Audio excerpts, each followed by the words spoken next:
y muchas gracias a todas las personas que estáis asistiendo a esta sesión. Lo primero que me gustaría expresar es la gran alegría de los frutos que está dando la contribución que estamos llevando, la colaboración que estamos llevando a cabo desde hace más de un año entre las hospitalarias y Cáritas Diocesana de Madrid, inicialmente con el Hospital de la Beata y ahora con San Miguel. Y celebro muchísimo pues, este encuentro y esta colaboración mutua que indudablemente pues, no ha hecho más que empezar.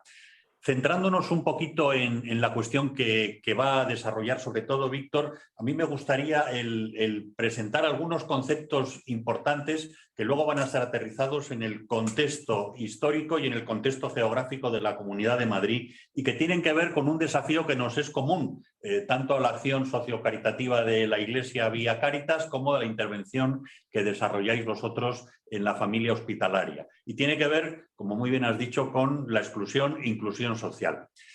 La inclusión social de todas las personas, incluidas por supuesto las personas con enfermedades mentales, tiene que ver, diciéndolo didácticamente, con una suerte de mesa que se asienta en 4 patas, que son 4 patas fundamentales. La primera pata es la pata de lo económico.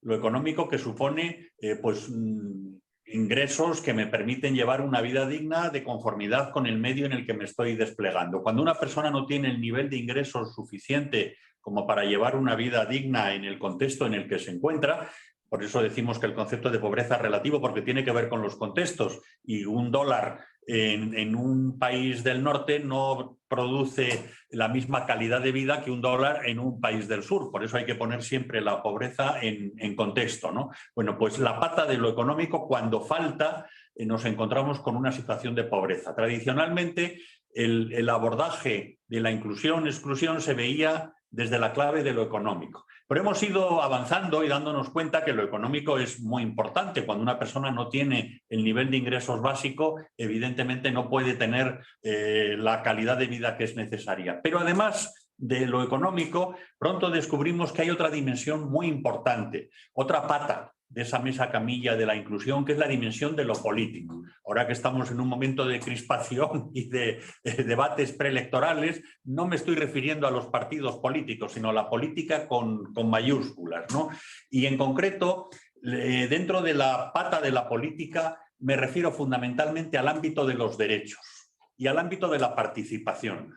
Una persona está fuera de la política cuando no tiene incidencia en la toma de decisiones colectivas que se dan en su medio, cuando no participa en la toma de decisiones, cuando es objeto más que actor, hermeneuta, protagonista del destino que tiene entre sus manos, ¿no? Cuando en definitiva carece de derechos. El caso de las personas en situación irregular pues, es un ejemplo de exclusión política, aunque hipotéticamente pudieran tener unos ingresos económicos importantes. Esto nos ayuda a ver cómo son matices relevantes y no confundibles unos con otros, ¿no? El concepto pobreza hace referencia a la dimensión económica y el concepto de exclusión, en rigor, aunque a veces los utilizamos indistintamente, tiene que ver con la falta de participación y con la falta de ejercicio de los derechos. Un caso importante, clave, para entender la relación que existe entre ambos es, por ejemplo, el trabajo. El trabajo ha sido tradicionalmente una fuente de ingresos que permitía el acceso a los derechos. Hoy hay buena parte de las personas que están trabajando que, sin embargo, se encuentran en una situación de precariedad y que, a pesar de dedicarse 10 y 12 horas a trabajar, sin embargo, no tienen el nivel de ingresos suficientes y no tienen acceso al resto de los derechos, ¿no? El trabajo ha dejado de ser un garante de ingresos y la llave que abre al ejercicio de otros derechos también de tipo social. Primera pata, por tanto, lo económico y un concepto asociado que es el de pobre. Segunda pata, el de político, vinculado a participación y derechos, y en caso de falta de participación y de no disponibilidad de ejercicio práctico de los derechos, nos encontraríamos con una persona excluida. Tercera pata tiene que ver con el elemento cultural. Estamos en un momento en el que en Madrid y en España y en buena parte del mundo vivimos sociedades complejas, con identidades muy complejas. Hasta ahora vivíamos en sociedades monoculturales, pero en este momento, bueno, pues la ciudad de Madrid es un abanico precioso de culturas diferentes, ¿no? Ya sabemos que las relaciones entre las culturas siempre son problemáticas. El modelo asimilacionista pretende que el pez grande se come al chico y la cultura dominante asfixia a las demás. El modelo multicultural hace bandera de la diferencia pero no intercambia relaciones, y el modelo por el que apostamos es el de la interculturalidad, que es un modelo que respeta las diferencias, que trata de salvar las desigualdades, pero que al mismo tiempo procura poner en valor aquello que nos vincula. Cuando una persona pertenece a un grupo culturalmente visto con un tono de superioridad por la cultura dominante, estamos en presencia de marginación. Esto pasa, por ejemplo, con la cultura gitana. Lamentablemente, incluso hay gitanos que pueden tener un nivel de ingresos importante y, sin embargo, bueno, pues se encuentran en situación de marginación. Primera pata, economía y concepto de pobreza. Segunda pata, política y concepto de exclusión. Tercera pata, concepto de cultura y concepto de marginación. Y la cuarta pata, que cada vez damos más importancia, sobre todo en sociedades desarrolladas, tiene que ver con la salud. El concepto correlativo, cuando falta esta pata que ayuda a la integración y a la inclusión, es la enfermedad. Enfermedad entendida en el sentido en que lo define la Organización Mundial de la Salud como realidad biopsicosocial. Y en ese sentido, y voy concluyendo, simplemente a modo de aperitivo, pues decir que si la salud en el sentido bio, ciertamente contamos con un sistema de seguridad social con prestación universal para los ciudadanos nacionales que se ha ido ampliando también a otras situaciones, no se puede decir lo mismo de la calidad del sistema en cuanto a la atención a la salud mental. Simplemente una referencia. A partir de los años 80, con la transición política, se pone en cuestión, afortunadamente, un modelo de atención a la salud mental que se caracterizaba por la segregación de los enfermos mentales, por la institucionalización de las personas con enfermedad mental y, bueno, pues de tenerlos crónicamente excluidos de la sociedad. A partir de los 80, y fruto también de pues de movimientos que había en otros países de cuestionamiento de los abordajes de sistemas totales psiquiátricos, se inicia la reforma psiquiátrica a partir de los primeros 80 y concluye con la Ley General de Sanidad de 1986, que equipara los derechos de los enfermos mentales al resto de los pacientes, muy afortunadamente. Sin embargo, hay que decir que, como ha ocurrido con otras muchísimas leyes muy positivas y muy importantes en la legislación española que afecta a personas y a colectivos en situación de vulnerabilidad, no ha venido acompañada de un desarrollo suficiente. Esto ha pasado también con la Ley de Servicios Sociales, ha pasado con la Ley de la Dependencia y está pasando ahora mismo con el desarrollo del ingreso mínimo vital. Son elementos que suponen un avance muy importante cualitativamente, pero que la falta de despliegue y de desarrollo concreto hace que se queden luego a medio camino. De manera que la reforma psiquiátrica lo que provocó fue ciertamente el vaciamiento de las instituciones totales, de los psiquiátricos, pero no ha venido acompañada de un desarrollo paralelo de centros de día, centro de apoyo a familiares, etcétera, etcétera. Con lo cual, la carga de las personas con enfermedad mental se ha visto desplazada hacia las familias. Las familias no siempre han podido asumir esa carga. Había personas que estaban muy cronificadas y sin apoyo familiar, y eso ha provocado que los dos grandes espacios donde hay una presencia de la enfermedad mental no atendida suficientemente sean el espacio calle, el sinhogarismo, y el espacio penitenciario, que es el que me es a mí más familiar, con un porcentaje altísimo, en el caso penitenciario, de personas con enfermedades mentales que, si hubieran sido tratadas convenientemente, pues indudablemente no habrían ni primero cometido delitos, ni segundo habrían acabado en un centro penitenciario. Y para concluir, digo simplemente algún dato: es un 60% de las personas que en este momento están en centros penitenciarios que presentan patologías mentales, y de ellas la mitad, un 30%, graves, es decir, pues patologías de tipo esquizofrenia, etcétera, etcétera. Y lo más grave todavía, algunas de ellas han sido detectadas cuando las personas iban a pasar al régimen de libertad condicional. Es decir, que alguien puede haber estado en un centro penitenciario 9, 10, 12 años y se ha descubierto que esta persona cometió el delito siendo un enfermo mental justamente cuando va a ser liberado, ¿no? Señalando, y esto me parece muy importante porque es un dato clave, que las personas con enfermedad mental no solo no delinquen más que las personas que no tienen enfermedad mental, sino que incluso porcentualmente delinquen menos. Digo esto porque a veces se produce un estigma sobre la enfermedad mental que se relaciona con la delincuencia y no es en absoluto cierto. Las personas con enfermedad mental que son tratadas, que se fideliza el tratamiento, delinquen incluso menos que las personas que carecen de esa patología. Digo, para evitar estigmas que a veces escapan cuando uno habla de estos temas. Pues yo así a modo de introducción, y ahora el compañero Víctor pues nos desarrolla el tema ya aterrizando en la Comunidad de Madrid y en la crisis y en la pandemia. Gracias. Bueno, buenos días. En primer lugar, me gustaría empezar dando las gracias no solo por la invitación, sino por el apoyo que desde hace muchos años pues, recibimos de hermanas hospitalarias, aunque se haya concretado más recientemente, pues yo no olvidaré eso, pues hace ya 15 años, pues todo el apoyo cuando tuvimos que poner en marcha el centro de día y la mini residencia para personas con enfermedad mental, pues el apoyo de hermanas hospitalarias, pues a través de personas pues, como José Luis, Antonia, Ana Belén, María y muchas otras personas. Así que un placer compartir este ratito con vosotros. Voy a empezar compartiendo una presentación para hacer una pasada rápida por la situación social de la Comunidad de Madrid para luego entrar ya a debatir y a charlar un rato y compartir. ¿Vale? Muy bien. Creo que ¿veis la presentación? Sí. Muy bien. Vale. Pues a ver si me deja ponerlo. Muy bien.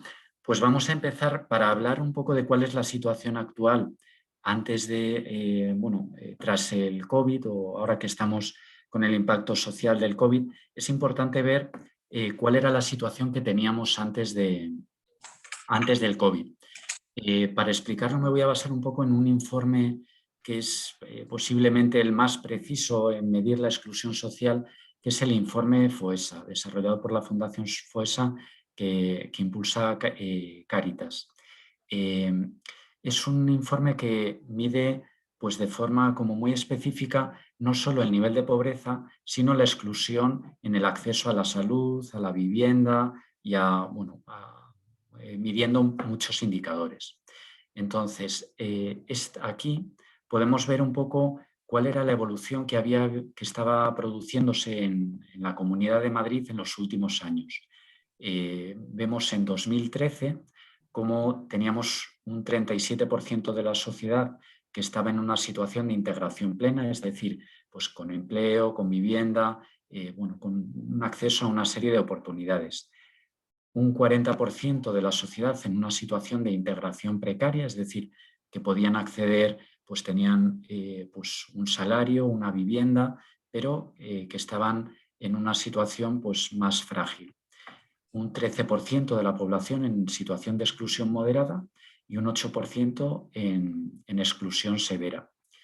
Entre 2013 y 2018 se había producido una evolución positiva, mejorando todos los niveles. ¿Vale? Había aumentado el número de personas en situación de integración y se había reducido el número de personas en situación de exclusión. ¿Vale? Mirando esto nos quedaríamos con una situación muy positiva.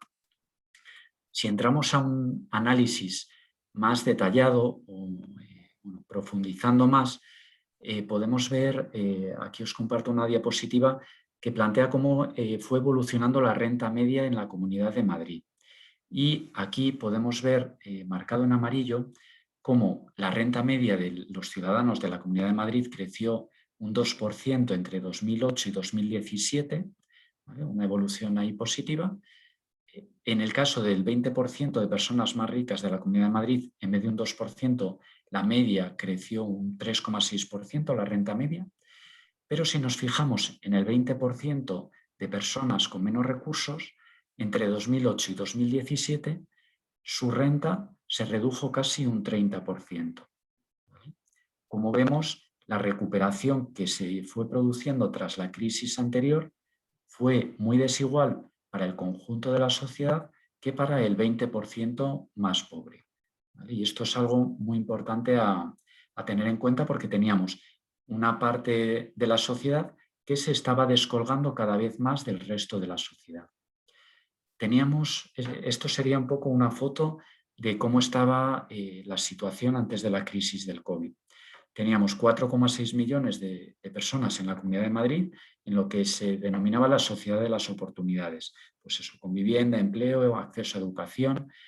900.000 personas en una sociedad insegura, que viene representado aquí por la imagen de la camarera, en el cual tenemos pues, unas personas que tenían pues, su salario, que podían pagar una vivienda en alquiler, sus hijos podían ir al colegio, pero estaban en una situación frágil o insegura, y se alertaba de cómo este grupo de población, si venía una crisis económica o una recesión económica, podían caer rápidamente en una situación de exclusión social, porque estaban en trabajos inestables y rápidamente y con pocos apoyos económicos también, y podían perder rápidamente esa situación.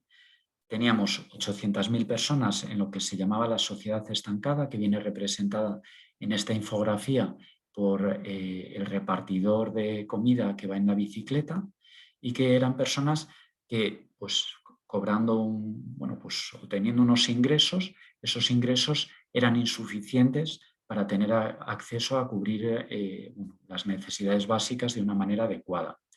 Y 269.000 personas en lo que se denominaba la sociedad expulsada, que quedan un poco fuera de casi todos los derechos de la sociedad.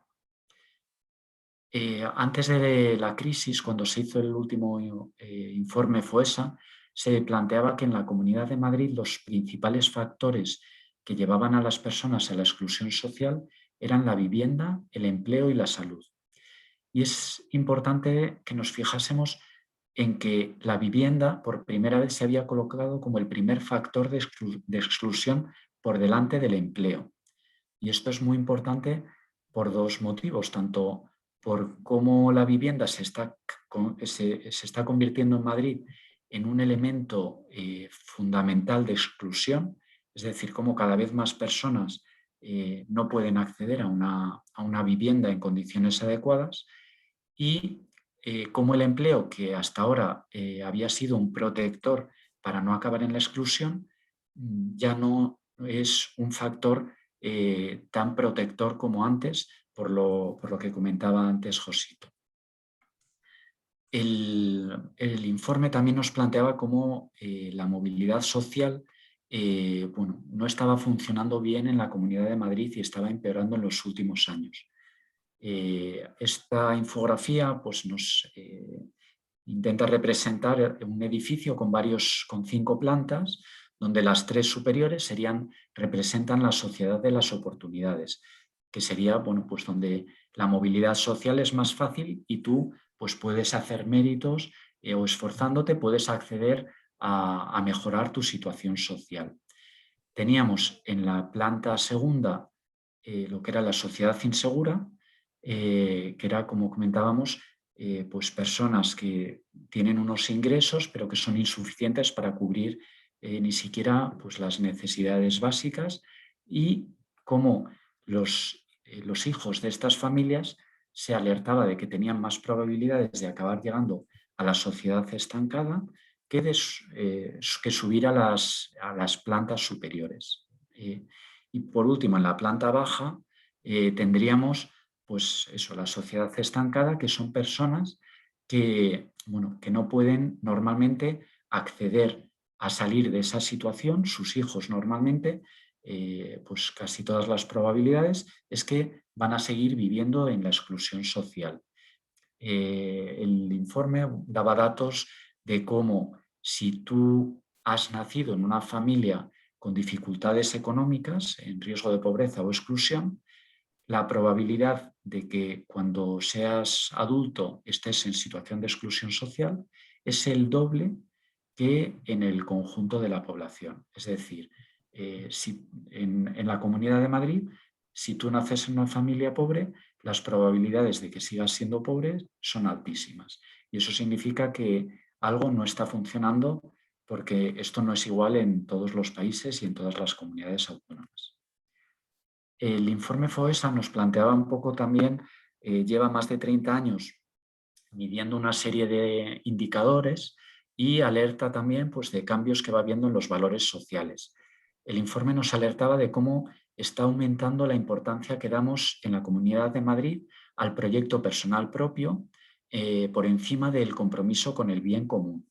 Y se está produciendo un cambio también en que se reduce la disposición que tenemos a cubrir con nuestros impuestos pues el bien común o los servicios públicos. Preferimos pagar menos impuestos sabiendo bueno, que eso, por supuesto, va a tener un impacto en otras personas, pero cada vez más está creciendo ese deseo de pagar menos impuestos, aunque haya menos servicios públicos. Y esto es importante porque va a tener un impacto, por supuesto, en esa parte de la sociedad que decíamos que se estaba quedando cada vez más descolgada. También el informe alertaba de que está ganando peso el consumo de bienes y servicios como vía para satisfacer las necesidades personales y cómo cada vez damos más peso a la cultura orientada al entretenimiento. Cada vez dedicamos más tiempo pues, a series de televisión, al fútbol, a una serie a todo un tema cultural al que cada vez damos más importancia y lo asociamos más a calidad de vida. También alertaba de cómo estaba creciendo una cultura de compromisos rápidos, muy unidos a lo emocional, es decir, mucha disposición a cuando vemos una crisis, una situación, un llamamiento a través de una página de internet de apoya esta campaña, pues rápidamente pues nos sale un apoyarlo. Pero en cambio se está reduciendo la disposición a compromisos estables. Y esto es importante para las entidades que trabajamos con voluntariado porque esto puede tener un impacto grande en los próximos años en la posibilidad de incorporar voluntarios. Podemos pensar que estas valoraciones o estas conclusiones a las que llegaba el informe FOESA con la crisis del COVID han cambiado y que la gente pues, se está implicando mucho y hay mucho más interés por el bien común. Yo creo que hay que ser prudentes porque normalmente los valores sociales no cambian tan rápido. Puede que el impacto haya sido tan grande que haya generado un cambio muy rápido en los valores, pero no suele ser así. Yo creo que puede ser más probable que estemos ante esa respuesta rápida de emocional ante algo que ha sido muy impactante para todos, pero no sería descartable que de aquí a un año, 2 años, pues nos encontremos otra vez en el mismo escenario de valores anterior a la crisis del COVID. Bueno, esta era la situación que teníamos antes de la crisis del COVID. Entrando ya en cuál ha sido el impacto de la crisis del COVID, pues sabemos todos que ha habido un impacto de aumento del desempleo, pero que es importante profundizar y ver que no ha sido igual en todos los sectores de la sociedad. Este impacto ha sido sobre todo en empleos con menor cualificación y sobre todo en la hostelería, que ha tenido el impacto más grande. También en los empleos de las personas que no tenían un contrato laboral, en todo lo que es la economía sumergida, ha sido otro de los impactos más grandes, y en las personas con discapacidad. Recientemente la ONCE sacaba un informe que reflejaba cómo el impacto en las personas con discapacidad ha sido el doble que en el resto de la población. ¿A qué nos lleva esto? A que esa parte de abajo de la sociedad pues o se toman medidas o va a seguir descolgándose todavía más del resto de la sociedad. También hemos tenido o vamos a afrontar seguramente un riesgo de aumento de la precariedad laboral. Con la anterior crisis económica hubo un aumento de la precariedad laboral. Las empresas pasaron a ofrecer peores condiciones laborales y esas condiciones pues, eran aceptadas porque no te queda otro remedio muchas veces que aceptar esas condiciones. La tasa de trabajadores pobres antes de la crisis del COVID era del 12%. Posiblemente este porcentaje todavía es pronto para ver el impacto a medio plazo, pero posiblemente dentro de unos meses, que podamos medir esto ya más precisamente, este porcentaje de trabajadores pobres seguramente aumente. En el campo de los ingresos se ha producido una reducción de ingresos para una parte de la sociedad y esto también es importante verlo. La reducción de ingresos no se ha producido para toda la sociedad. De hecho, en un estudio reciente planteaba cómo para la gente que ha mantenido su empleo y su nivel de ingresos, incluso a raíz de la crisis se ha aumentado el nivel de ahorro que tienen o que tenían respecto al periodo anterior a la crisis. Esta reducción de ingresos ha afectado sobre todo a una parte de la sociedad y es importante entenderlo. Ha aumentado la pobreza severa, habrá que ver los datos, pero por los primeros datos que tenemos, estamos hablando de que en la Comunidad de Madrid estamos llegando más o menos al doble respecto al periodo anterior si comparamos 2018-2020, estaríamos casi en el doble de pobreza severa. Todavía es pronto para ver cómo se estabilizan estos datos, pero sí que parece que se va a aumentar la pobreza severa de forma importante.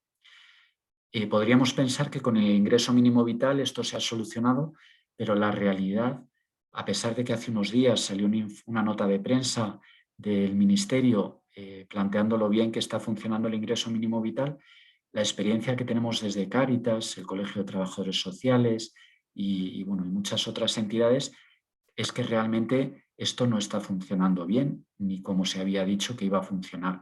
En la Comunidad de Madrid tenemos actualmente 58.872 beneficiarios, que suponen un 13,2% respecto a las personas en pobreza severa en 2020. Y lo que es más grave es que si lo comparamos con la situación que había antes con la renta mínima, que había 91.000 beneficiarios, vemos que a día de hoy hay menos beneficiarios con el ingreso mínimo que con la renta mínima, porque las rentas mínimas, no sé si lo sabéis, pero la Comunidad de Madrid está suspendiendo y quitando las rentas mínimas, aprovechando el planteamiento del ingreso mínimo vital, dicen, pues si las personas van a cobrar el ingreso mínimo, retiramos las rentas mínimas, que es algo que estamos cuestionando desde diferentes entidades, cómo habría que haber hecho pasarelas, como en otras comunidades autónomas, como Navarra, para evitar lo que se está produciendo en la Comunidad de Madrid, que hay personas que se están quedando sin renta mínima y sin ingreso mínimo vital, quedando en situaciones muy complicadas. En el campo de la vivienda nos estamos encontrando con muchas personas con dificultades para pagar el alquiler y los suministros. En un estudio que hemos hecho en Cáritas a nivel de España, el 16% de las familias atendidas por Cáritas ha tenido que dejar su vivienda para buscar algo más económico o porque no podía seguir pagando su vivienda. Y en un estudio que acabamos de hacer en la zona sureste de Madrid, este porcentaje de personas que han tenido que dejar su vivienda, de personas atendidas por Cáritas, aumenta hasta el 30%, para que veamos el impacto que está teniendo la crisis en el tema de la vivienda.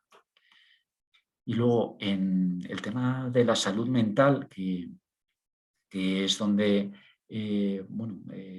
estáis sobre todo enfocadas en hermanas hospitalarias, sí que vemos también que va a haber un impacto, está habiendo un impacto importante y habrá que ver con el paso del tiempo hasta dónde llega. Vosotras sois mucho más expertas que nosotros en este tema, pero yo intento daros pinceladas que vemos desde Cáritas. Vemos que puede haber un riesgo de aumento de las personas con enfermedad mental que acaben en situación de exclusión social y en general de personas en discapacidad. Antes del COVID, los hogares en los que había alguna persona con discapacidad tenían el doble de posibilidades de estar en exclusión social que el resto de la sociedad.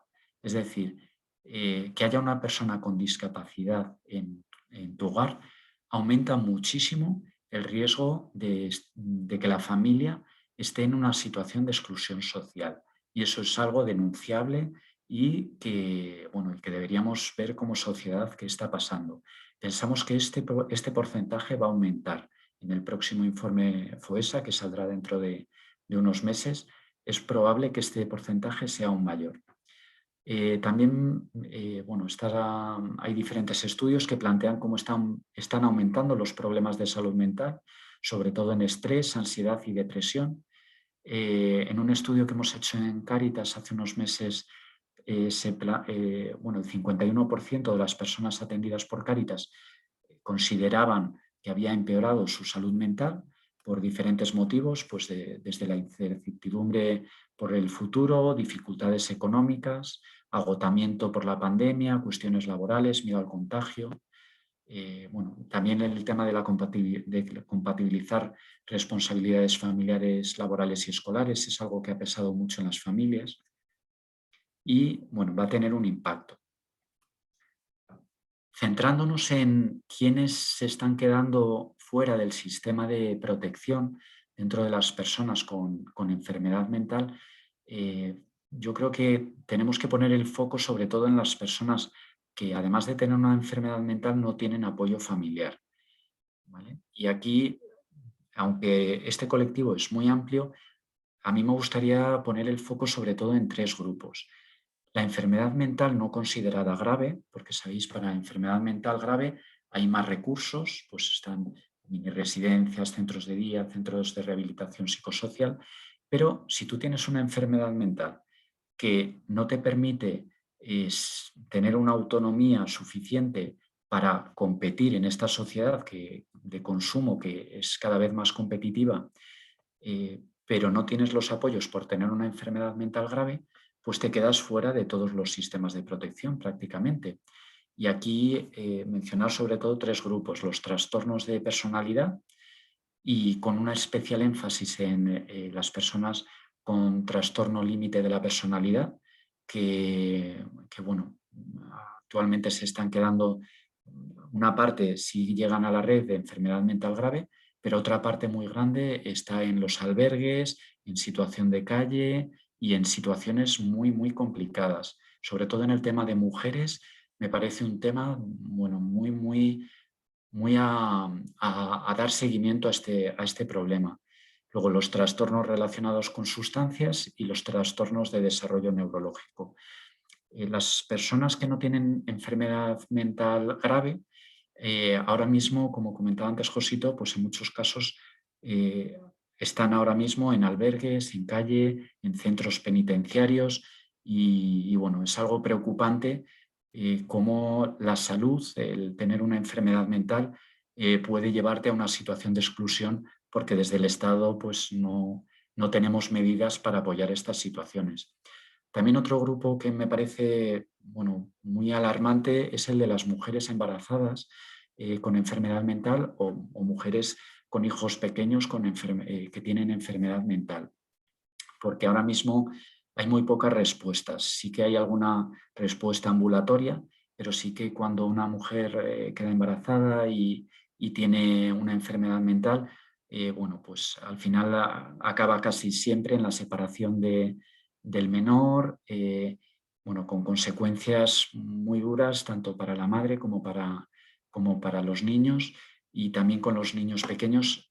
Bueno, es algo para lo que hoy en día no tenemos respuestas apenas en la Comunidad de Madrid y es algo preocupante. Y por último, el grupo de las personas migrantes con enfermedad mental, que también se suelen quedar fuera de la mayor parte de las respuestas que hay a día de hoy.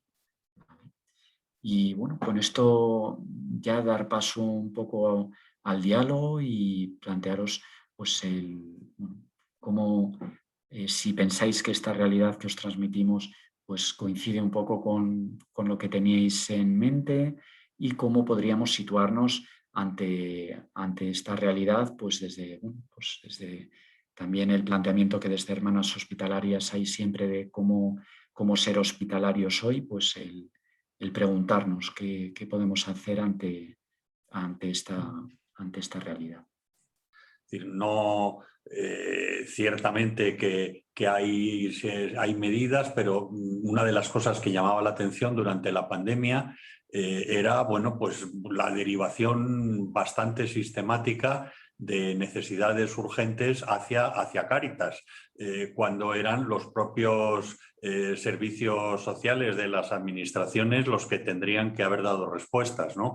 No digo que no haya respuestas, no digo que no haya voluntad de darlas, pero ciertamente la respuesta es bastante insuficiente.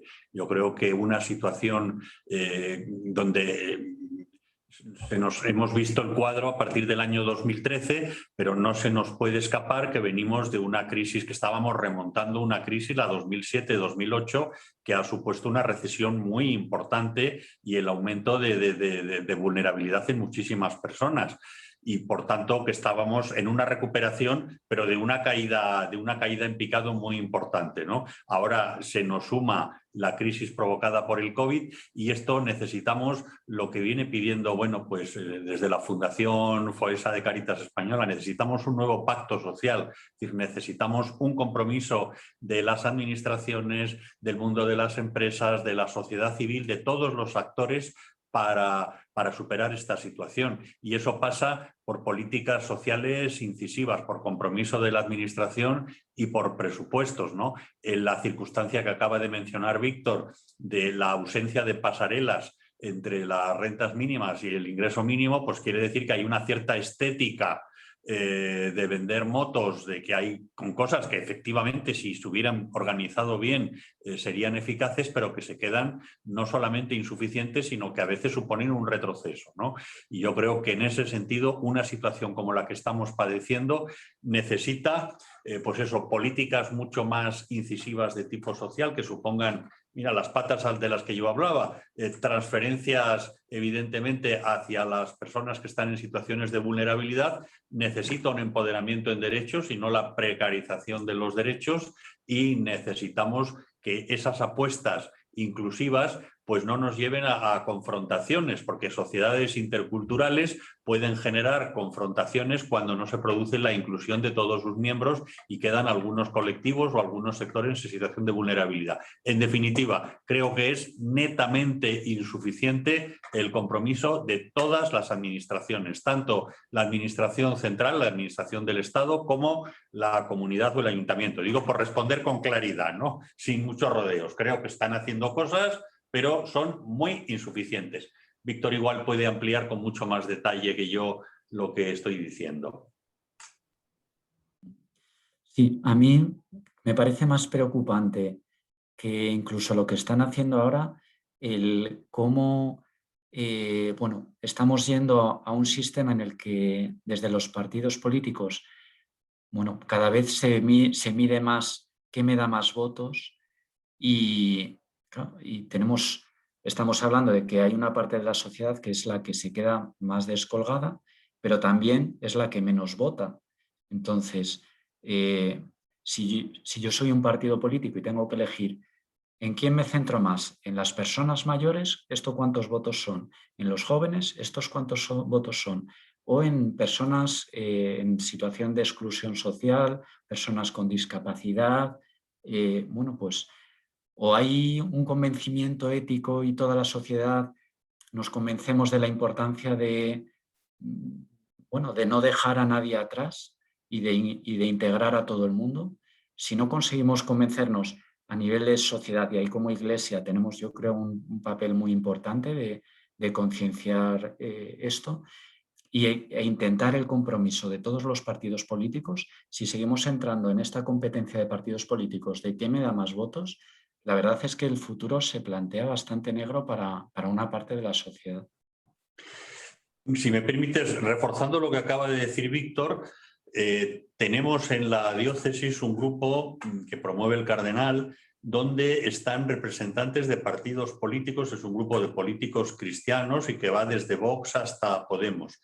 y una de las cosas más preocupantes en las que hay acuerdo de todos los representantes, no son representantes de los partidos, son personas que militan, tienen responsabilidades políticas en todo el espectro, pero coincidían absolutamente todos, es que se ha sustituido la política como preocupación por el bien común, por la justicia social, por la captación de los nichos de votos.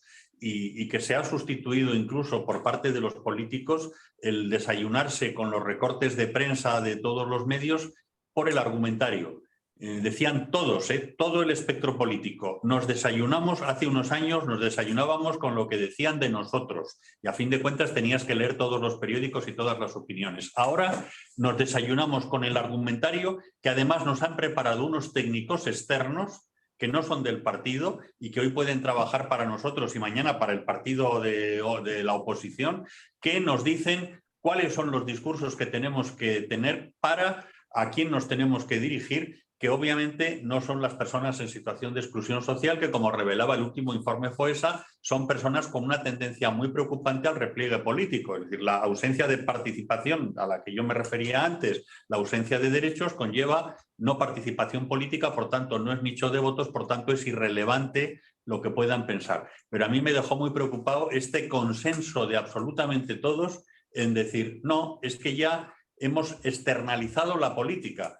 Ya nos la hacen los técnicos. Hay una tecnocratización de la política que, sumada a la demonización del adversario y a la crispación social, hace que el centro ya no sea la justicia social, el centro no sean desde luego los pobres, sino los yacimientos, los nichos de votos posibles, que además nos cuantifican perfectamente y ponían casos concretos, de decir, tienes que hacer un comentario sobre jóvenes hoy. Pues porque interesa recuperar el voto joven. Y di esto, esto y esto. Y eso lo ha definido un técnico desde el punto de vista aséptico, ni siquiera teniendo que ver con el ideario político. Y decían todos, que a veces nos desayunamos con argumentarios con los que no coincidimos, es decir, que no estamos de acuerdo nosotros mismos y sin embargo tenemos que estarlo replicando durante todo el día, incluido meter el dedo en el ojo de quien nos señalan en ese momento, porque eso sube los votos, ¿no? Simplemente por reforzar lo que ha dicho Víctor, que es una degradación de la democracia, es decir, es una degradación, no solamente tiene que ver con los pobres, sino con la ciudadanía en general, ¿no? Es una degradación de valores democráticos muy preocupante.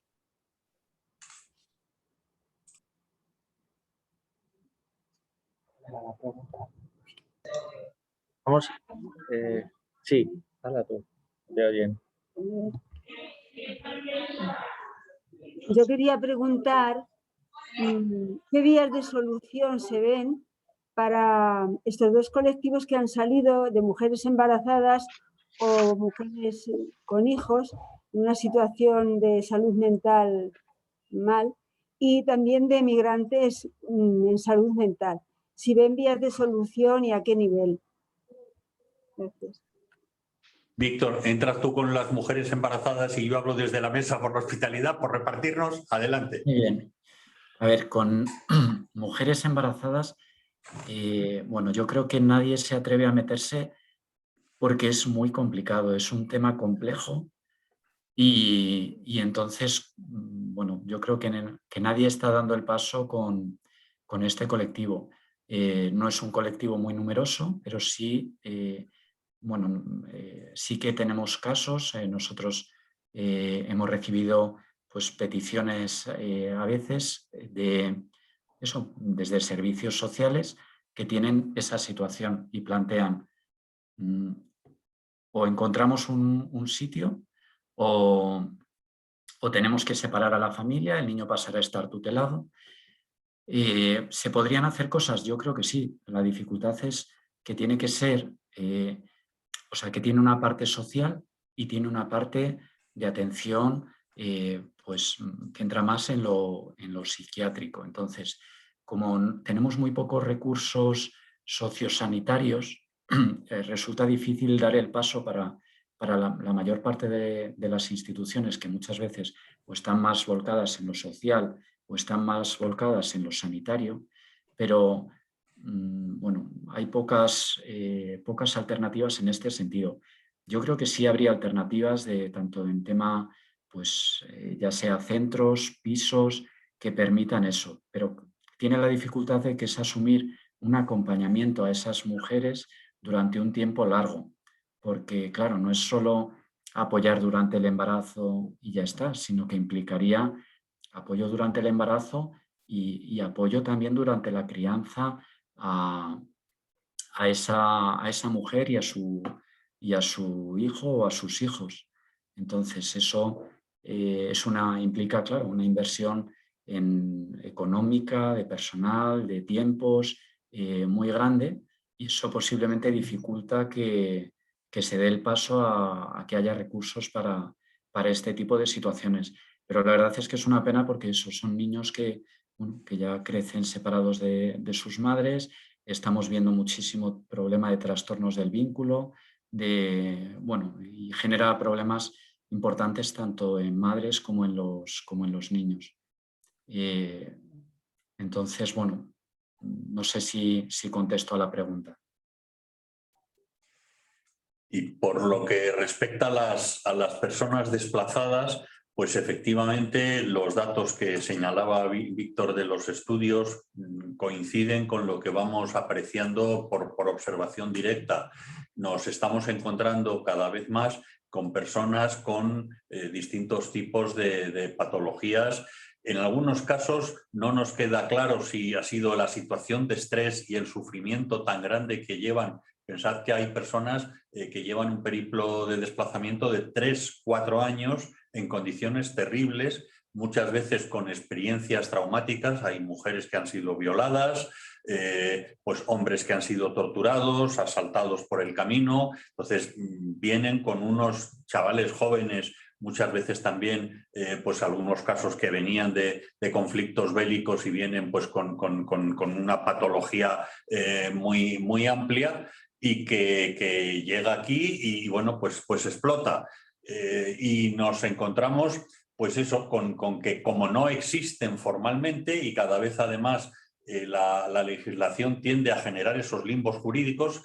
En concreto hay uno que a mí me preocupa muchísimo porque está creciendo, que es no ya el de las personas que llegan en situación irregular y que se encuentran en la nada, que no existen sencillamente, sino todavía, si cabe hablar así, peor, que son las personas que están regularizadas, que están con contrato de trabajo, que tienen permiso de residencia y que se produce una irregularidad sobrevenida porque la administración está siendo tan sumamente negligente que está dejando que los permisos de residencia y permisos de trabajo caduquen, no se renueven y se encuentren después. Nos está llegando cada vez más pues personas que dicen, y empresarios incluso, que están diciendo, mira, a mí me encantaría que siga trabajando conmigo, pero es que resulta que le ha vencido el permiso de trabajo y de residencia y yo no puedo tener a una persona en situación irregular porque me mete en un paquete descomunal. Y vemos que entonces la propia administración está generando exclusión. No solamente no ayuda a que no haya exclusión, no solamente no genera políticas suficientes de inclusión social, sino que su negligencia está generando exclusión tremenda con las cotas de sufrimiento que esto supone, ¿no? Entonces, yo creo que aquí hay un tema institucional que tiene que ver con lo normativo, que tiene que ver con lo legal. El Papa lo ha expresado muchas veces, lo dice en Fratelli Tutti, es uno de los grandes líderes mundiales que en este sentido está en vanguardia de los derechos humanos de las personas desplazadas. Hay que intentar primero una cooperación internacional que evite que las personas tengan que salir de su país, pues porque eso salen muchas veces por conflictos bélicos en los que tenemos intereses los países del norte, a veces por temas que tienen que ver con el cambio climático, a veces por persecución política y dictaduras de las que a veces nos beneficiamos también los demás. Por tanto, derecho a no emigrar, el derecho a emigrar en condiciones de seguridad y regularidad, con rutas seguras, con responsabilidad, y luego el que haya políticas efectivas de integración social de las personas desplazadas. Y lamentablemente en esas tres dimensiones creo que estamos bastante en cueros. No estamos asegurando el derecho a no desplazarse de las personas, ni estamos asegurando. El Papa en Fratelli Tutti propone un montón de medidas legales, de las cuales prácticamente ninguna se está llevando a cabo por parte del gobierno español, por no irnos a otro sitio más lejos, y luego falta de políticas efectivas de integración social de las personas desplazadas. Por ahí yo creo que, relacionado con la primera de las preguntas, hay una responsabilidad de las administraciones, y yo creo que como Iglesia tenemos el deber, primero, evidentemente, de fraternidad, de solidaridad y de cercanía con el sufrimiento. Segundo, de visibilizar situaciones invisibles. La crisis del COVID nos ha mostrado cómo había personas migrantes que estaban viviendo en garajes y cómo había garajes y plazas de garajes ocupadas por varias familias, cosa que no sospechábamos. Las situaciones invisibles que tenemos la obligación de hacer visibles, y luego concienciación social, denuncia social y política de las deficiencias que hay en materia de derechos humanos. Yo creo que esas son las vías, y luego hacer buenas prácticas. Yo creo que esa es otra tarea profética que tenemos como Iglesia, ¿no? La ejecución de buenas prácticas. Nosotros no vamos a poder solucionar los grandísimos problemas que son estructurales, pero además de concienciar, de visibilizar y de denunciar, pues sí podemos hacer pequeñas experiencias. El caso de Valvanera, que conocéis todas las bandas, es un ejemplo de ello. Es decir, caray, lo imposible puede ser posible cuando ponemos recursos personales, recursos económicos, cariño y empeño y voluntad en que las cosas salgan adelante, ¿no? Y mostrar de esa manera vías de viabilidad para que la política pase también por ahí, las administraciones tomen buena nota de esas buenas prácticas, ¿no? Para que sean universalizables.